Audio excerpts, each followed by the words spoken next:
we are.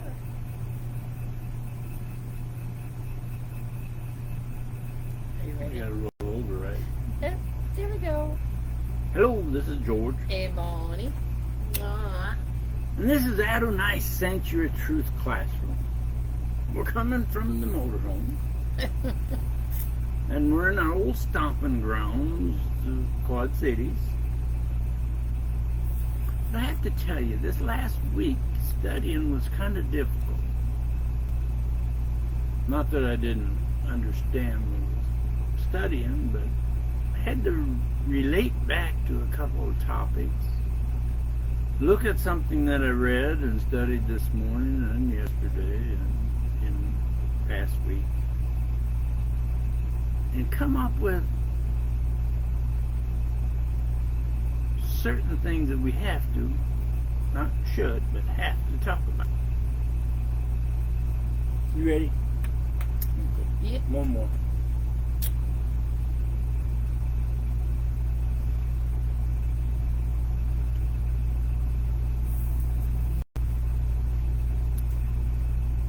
Since last Tuesday, we have been studying a great deal about the Levites. We understand that through history there have been a number of rabbis named Levi. Yet, we wanted to find what the scripture really said. I'm going to talk just a tad louder. Pardon? We want to talk just a little louder with that AC. We found the descendants of Aaron, who would have been the great-grandson of Jacob, but it's a great-grandson of El apostrophe V-I. That's how the Hebrew put the grandsons of Levi, El apostrophe V-I. My sweetie's going to read Exodus 4:14. At this, Adonai's anger blazed up against Moses. He said, "Don't you have a brother, Aaron the Levi?" Why would Adonai say Aaron the Levi? Now, the descendants of Jacob in the Hebrew language is L apostrophe V-I. But in the writing it says Aaron the Levi, L-E-V-I.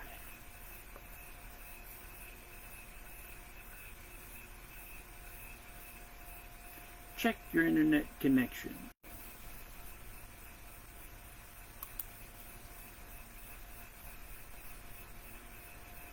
Okay. Which brought us to more studying. The priests, or Kohen, it seems are a clan within the tribe of Levites.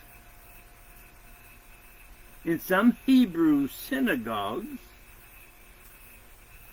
I see no viewers whatsoever. It's all right. They're there. I've seen in some Hebrew synagogues the Kohen, or the priest, read first, and then it states the Levites read second. That means there must be a difference. It has to be. Interesting. Mm-hmm. That does seem the way of religion, though. Some of the Levites were the working side, while another side of the Levite, L apostrophe V-I, Jacob's descendant,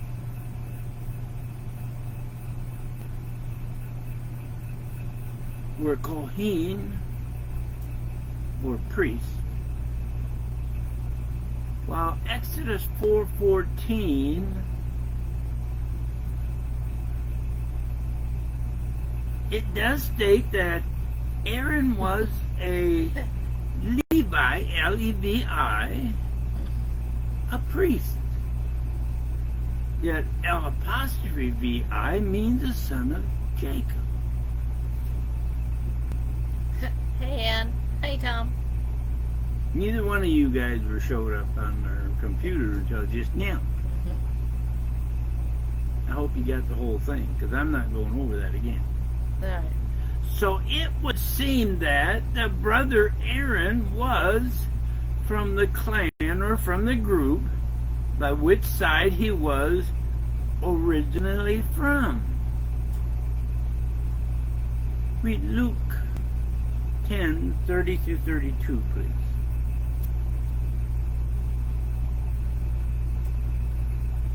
Taking up the question, Yeshua said, a man was going down from Jerusalem to Jericho, where he was attacked by robbers. They stripped him naked and beat him up, then went off, leaving him half dead. By coincidence, a Kohen was going down on that road, but when he saw him, he passed by on the other side. Likewise, a Levi, who reached the place and saw him, also passed by on the other side. With all that information my sweetie just read, we have a tribe from Jacob, L''B', Levi, that one.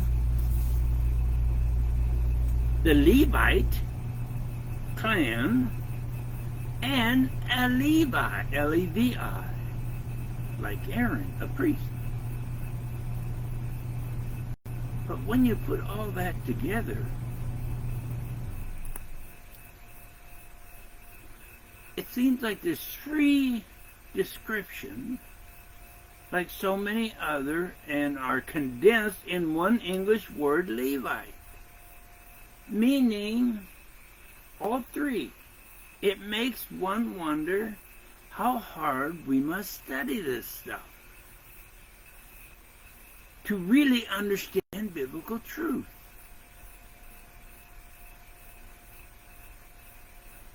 I keep going off and on with her.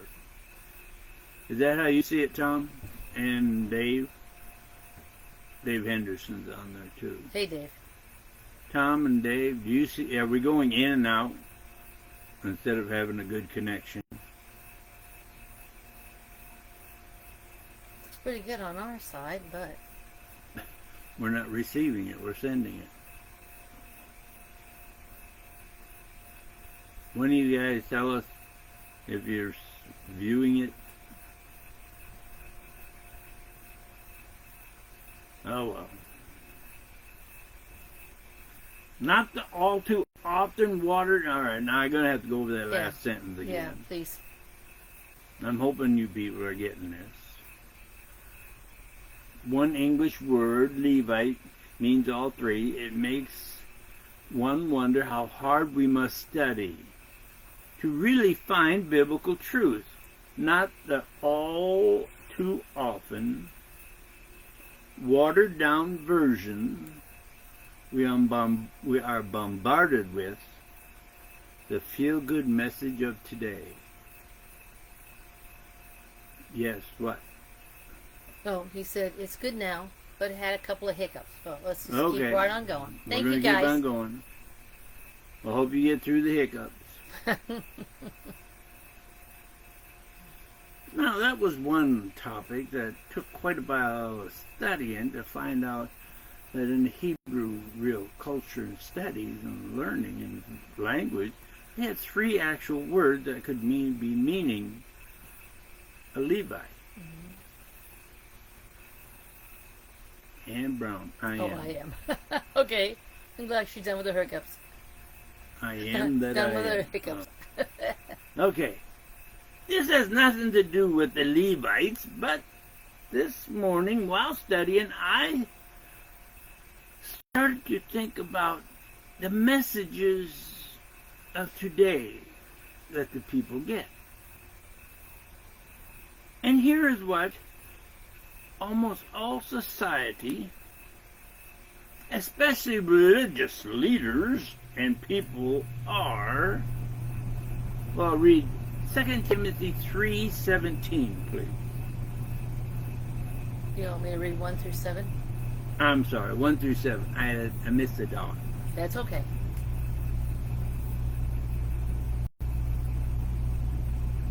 Okay. Moreover, understand this. In the end of days will come trying times. People will be self-loving, money-loving, proud, arrogant, insulting, disobedient to parents, ungrateful, unholy, heartless, unappeasable, slanderous, uncontrolled, brutal, hateful of good, traitorous, headstrong, swollen with conceit, loving pleasure rather than God, as they retain an outer form of religion but deny its power. Now that talks about society today. Now Sweetie's going to finish reading. Stay away from these people, for some of them worm their way into homes and get control of weak-willed women who are heaped with sin and swayed by various impulses, who are always learning but never able to come to the full knowledge of the truth. She read always learning. But you might say because of your brainwashing, most of you will never come to the full knowledge of the truth. If you teach a child, this is what popped into my head when I was studying this. If you teach a child total lie, that becomes their truth. And that's what churches and colleges and religion seems to do today.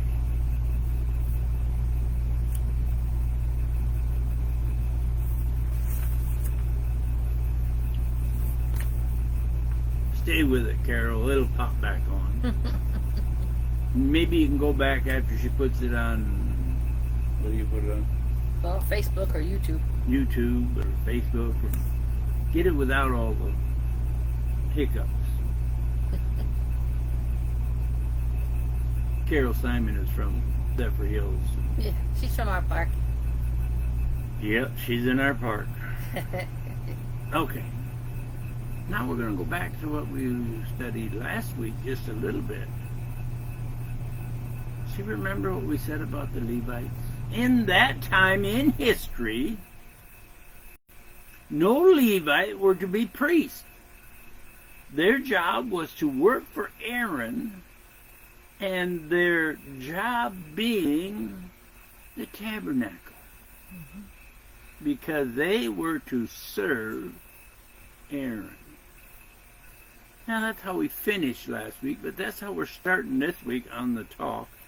And we will have a little more instructions later, but this is where we're getting into the flow of what we said last week. Adonai used the tribe of Levi instead of taking the firstborn from every tribe. Let's say that. Read 3, 11, and 12. I'm just going to tell you ahead of time, guys. Forgive me. There's a lot of difficult names. I'm going to do my best. Adonai said to Moses, I have taken the Levites from among the people of Israel in lieu of every firstborn male, that is, first from the womb among the people of Israel. The Levites are to be mine. Understand that. Adonai said, all the Levites are to be mine. It says, Read 13, please. all the firstborn males belong to me, because on Israel the Levites, all the firstborn males belong to me, because on the day that I killed all the firstborn males in the land of Egypt, I separated for myself all the firstborn males in Israel, both human and animal. They are mine. I am Adonai. Instead of having the firstborn male in all of the land of Israel, because they belong to me, I will just have all the tribe of Levi, L''vi, do the work in and to the tabernacle, is what he's saying. Now, why are they mine? He says, because I am Adonai. Read 14 through 20, please. Adonai said to Moses in the Sinai desert, Take a census of the tribe of Levi by clan and families. Count each male 1 month or older. Moses counted them in the manner Adonai had said, as he had been ordered. This is what I'm going to mess up, guys. These are the names of the sons of the Levi. Of sons of Levi were Gershom, Kat, and Moriah.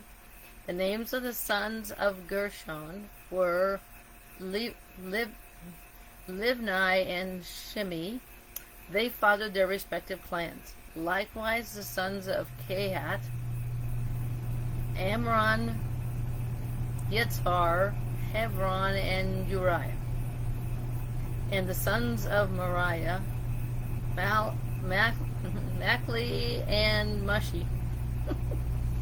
These fathered the clans of the Levites. Sorry about that, guys. It's as close as I can get. To see who were the heads of the clans within the Levi family,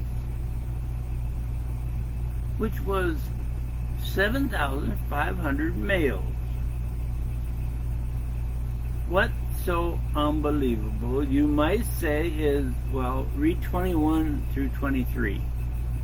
Gershom fathered the clans of Livni and Shimei.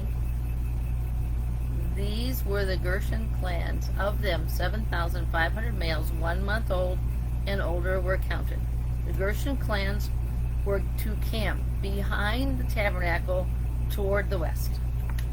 That writing tells you where the Gershon clan, you might say, were to camp, to the west, behind the tabernacle. Did Adonai tell Moses that his clan of Levite job was to be priests? No. I didn't see it. Read 25 through 26. In connection with the tent of meeting, the descendants of Gershon were to be in charge of the following: the tabernacle itself, the inner and outer covering, the screen for the entrance of the tent of meeting, the curtain surrounding the courtyard, the screen for the entrance of the courtyard surrounding the tabernacle and the altar, all the fixtures and ropes for these items, and their maintenance. Take care of the inner and outer coverings, the screen at the entrance, the curtain surrounding the courtyard, the screen that surrounds the tabernacle, the altar, the fixtures, even all the ropes that go with those items, and we like the last part. And the maintenance. That's the tribe of Gershon. Interesting. Nothing about being any kind of priesthood.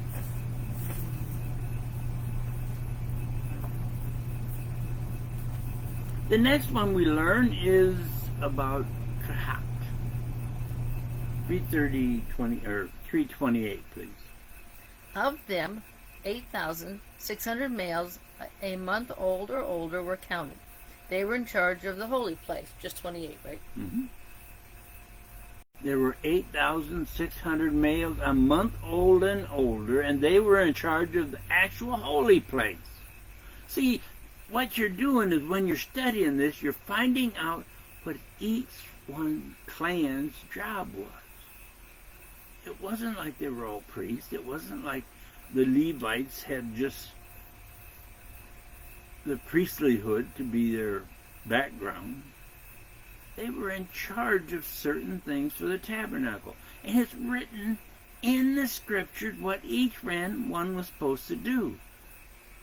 You might say that they had a special clearance to perform their job. They had to be in charge of the actual holy place. Read 29, please. The Kehat clans were to camp next to the tabernacle toward the south. Camp to the south of the tabernacle. They had a job that was essential to and for the priest to perform his job, without having to think about who was to do that work. 331, please. They were responsible for the ark, the table, the menorah, the altars, and the utensils the Kohanim were to use when they serve in the holy place. the curtain and everything involved with the maintenance of these things. Another essential job that people overlook. But Adonai tells us through the scriptures their responsibility was really important. The ark, the table, the menorah, the altar, the utensils that the priest would use while serving in the holy place.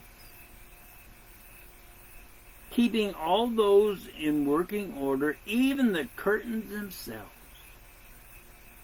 You think they had an important job? Very. I think all of them did. Mm-hmm. Read 32, please.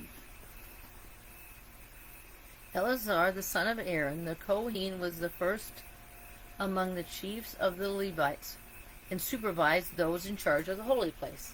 Aaron's son, Eleazar, was to supervise that clan, I believe it's Kahat, to make sure the holy place was taken care of. Next we have the son of Levi named Moriah. Read 34 and 35, please. Of them, 6,200 males a month old and older were counted. The chief of the Moriah clan was Tezareel, the son of Abituel. They were to camp next to the tabernacle toward the north. There were 6,200 males, and they were to camp to the north of the tabernacle. Their job was to take care of, read 36 and 37. Moriah clans were assigned responsibility for the frames of the tabernacle, along with the crossbars, posts, sockets, and fittings, together with their maintenance. Also the posts of the surrounding courtyard with their sockets, pegs, and ropes. I think the reason Adonai wanted us to go through this so specific was how many of us ever really thought about all those little jobs that had to be done for the priests to do their job, or for Adonai to have the priests do their job. The frames of the tabernacle, the crossbars, its posts, sockets, and even the fittings, you might say, the maintenance was their job. Mm-hmm. But how important that had to be. Don't forget the posts that surround the whole courtyard, the pegs, even the sockets and the ropes.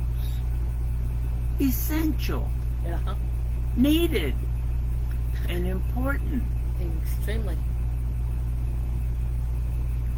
We now have the three sides of the courtyard covered where the tabernacle is to sit. How about the fourth side? Interesting. Read 38. Those who were to camp in front of the tabernacle on the east, in front of the tent of meeting toward the sunrise, were Moses, Aaron, and his sons, who were in charge of the holy place. They carried out their responsibility on behalf of the people of Israel, and anyone else who involved himself was to be put to death. It states the east Yes. side, the front of the tent of meeting. Then it states something that you might say is, what's that word? Peculiar. No. Picturesque. Picturesque. I knew I wrote it. The front is to be towards the rising of the sun. That's why I wrote picturesque. Mm-hmm. Kind of interesting. The rising of the sun is where Aaron, Moses, and the priests were. That place is for Aaron, Moses, and his son, the one in charge of the holy place, the whole thing. Now, how important was their work for Adonai's people, the Israel? Read the last part of 38 again, please. And anyone else who involved himself was to be put to death. Now think about that. They each had their job to do. And if anybody tried to do or take away their job, come in and sneak in and try to perform the job or change what these people's jobs were? That is saying if anyone tried to get involved, imitate, convince others that they belong to the group who will practice and follow, well, they couldn't because they were pushing falsehood then. In other words, you could say they want to approach the sanctuary while believing, following, and pushing any false names are to be put to death for trying to involve themselves at all with the responsibility on behalf of the Hebrew nation and the priesthood.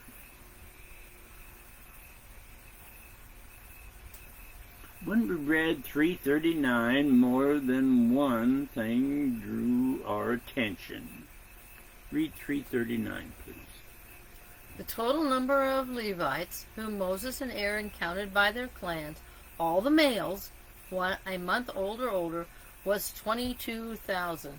They just rounded off. Did they just round off the number to 22,000? When you add the west side number of 7,500, the south side number of 8,600, and the north side number of 6,200, they came to 22,300 Levites. As you know, we use a number of different Bibles, and each translation stated 22,000 Levites. Read 40, please. Adonai said to Moses, register all the firstborn males of the people of Israel 1 month or older and determine how many there are. Read 39 again, please. The total number of Levites whom Moses and Aaron counted by their clans, all the males 1 month and older, was 22,000. Register all the Israelite firstborn, a month old and older. Last time it was every Levite. This time it's every male of Israel, a month old or older. Read 41 and 42, please. Then you are to take the Levites for me. Adonai, in place of all the firstborn among the people of Israel, and the cattle of the Levites in place of the firstborn of the cattle belonging to the people of Israel. Moses counted, and as Adonai had ordered him, all the firstborn among the people of Israel. You said to 41 and 42, right? Yeah, 41 and 42 changes how the Hebrew nation is to look at the Levites. I want you, Moses, to take the Levites for me, Adonai. That is in place of all the firstborn of Israel. Likewise, the cattle of the Levites are to go in place of the firstborn of the cattle of Israel.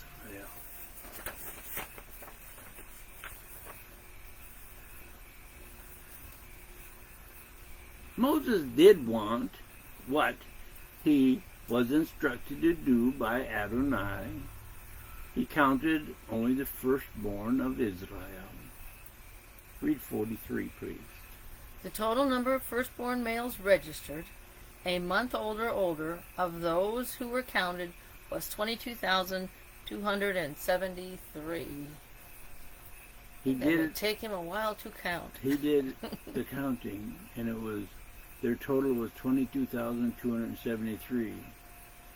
Read 45, please. Take the Levites in place of all the firstborn among the people of Israel, and the cattle of the Levi in place of their cattle. The Levi are to belong to me, Adonai.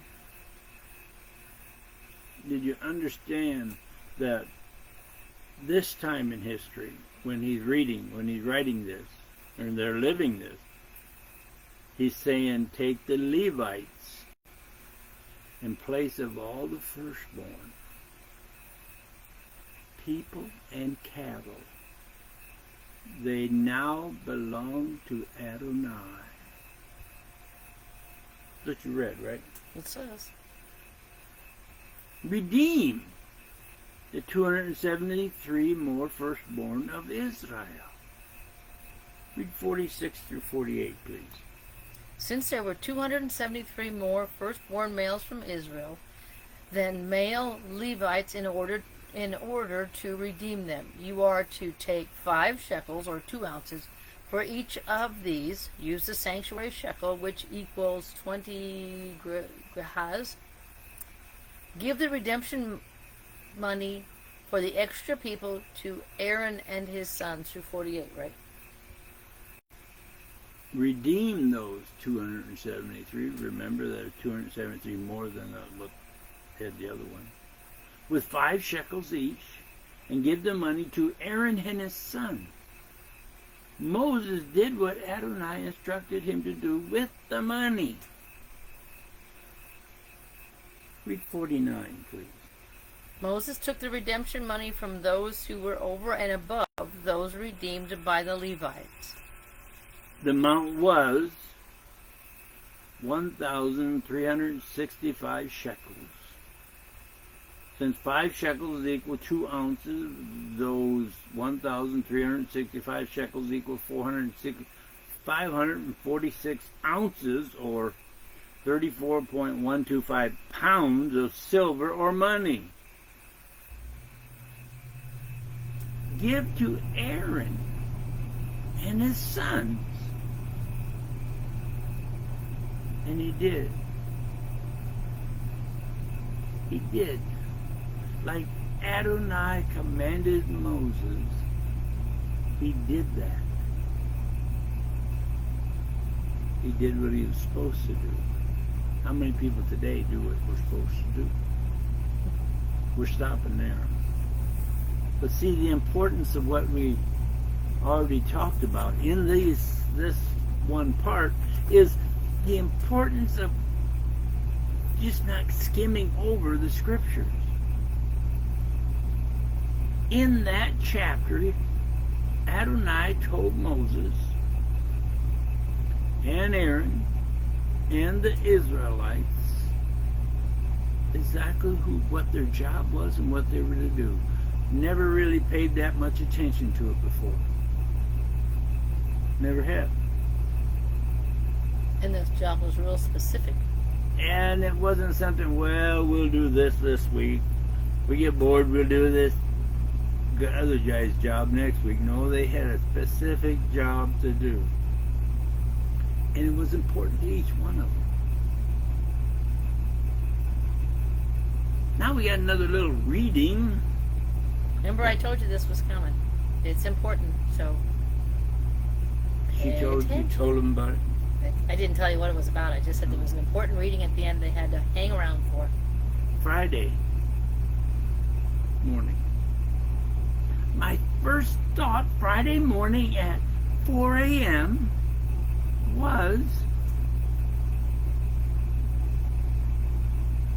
I see very few, if anyone, shares this Tuesday talk about truth. At very seldom do we see a share, maybe one. We know who does that. When you don't share truth with your... Now think about this. If you're watching this, and you're thinking, well, this old buzzard might have something going on. He might be saying something right. If you're thinking that, when you don't share the truth, because you know that's what we only try to bring out, with your parents, your children, any relative, or your friends, are you taking away one opportunity for them to make their own decision about Adonai's truth and Yeshua? Since Matanyahu, or Matthew 7:21-23 is truth, then when Yeshua does return, wouldn't you hope that all your loved ones knew, acknowledged, and used his real name? by Netanyahu 7:21 through 23. If you or any loved one prophesy in a name, expel demons in a name, even perform a miracle in a name, use or follow a name, it better be the one and only name he ever had. Makes common sense, doesn't it? On Adonai's timeline of truth in history, science, and religion, remember we told you to write those out? My sweetie put it in paper and typed it all out. It looked beautiful. We see where William Tinsdale wrote the first English translation of the New Testament between 1526 and 1535. The first KJV was 1611. Some 80 years later. And it wasn't until 21 years after that the Catholic priest by the name of Jerome made up the Catholic Messiah's name. See, it had to be a Catholic Messiah name because he was never called that before. So for over 1,600 years, it was never his name.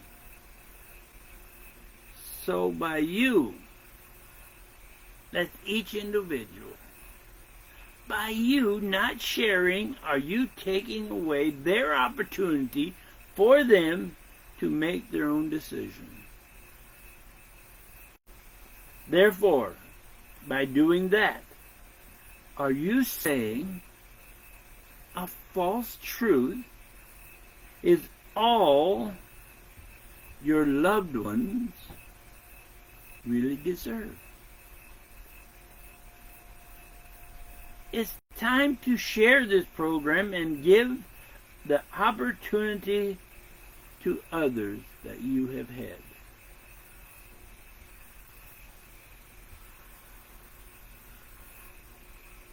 Or don't you think your loved ones deserve the truth?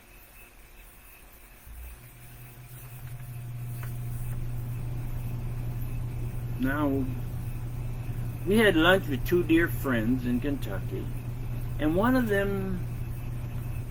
said, in reality, religion is like politics. Nobody listens to the truth anymore, they told me. Politics right now is ruining our country, but not your soul. But religion is a brainwashing that's ruining your eternal life. Only thing that will turn both around, is truth. What happened to our country the last couple of years is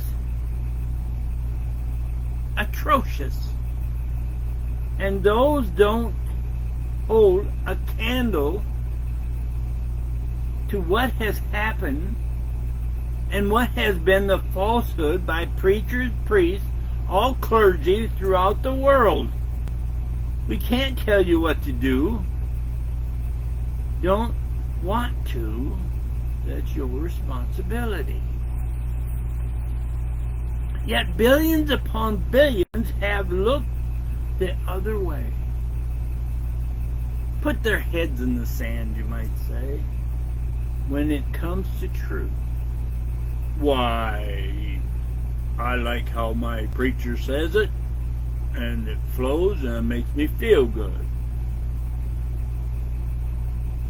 Like we said a couple of minutes ago, Matthew 7:21-3 tells you what happens when you ignore the truth by following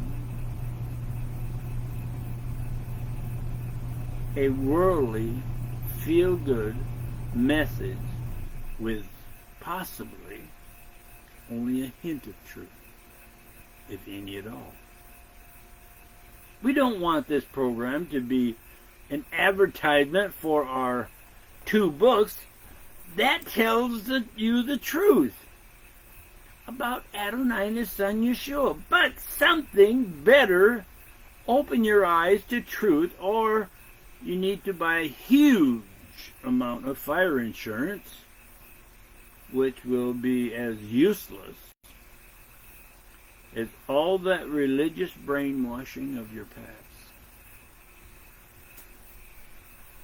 If you ever find truth, if you ever find a truth, study to make sure it's the truth, not just another brainwashing or feel-good message.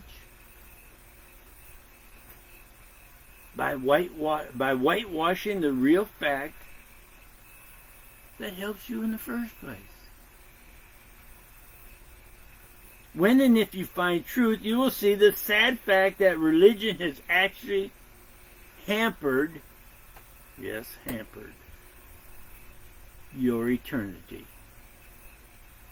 with the Messiah Yeshua.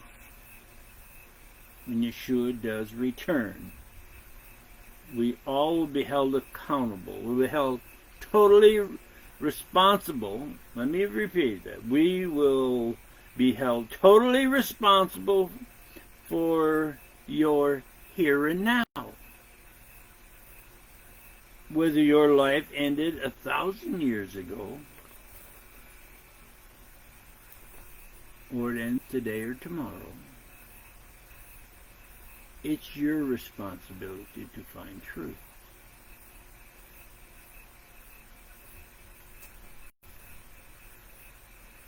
It's only yours responsibility, nobody else's.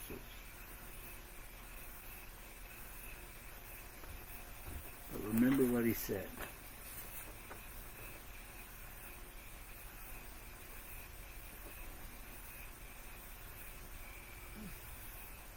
Therefore, by doing nothing for your parents, your children, any relative or friend,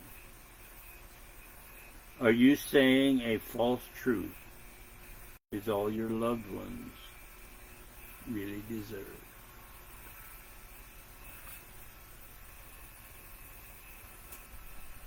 And I'm not saying to follow us. Use what we bring up. Use what Adonai has us bring up. And study to find the truth. Don't use your brainwashing. Don't use the denominational philosophy or church doctrine. Study. Because your eternity does depend on it. Have a great week. I hope this all got brought up. Went in good. If it was really fuzzy, try going to... Well, it's on Facebook or YouTube, but it'll be the same.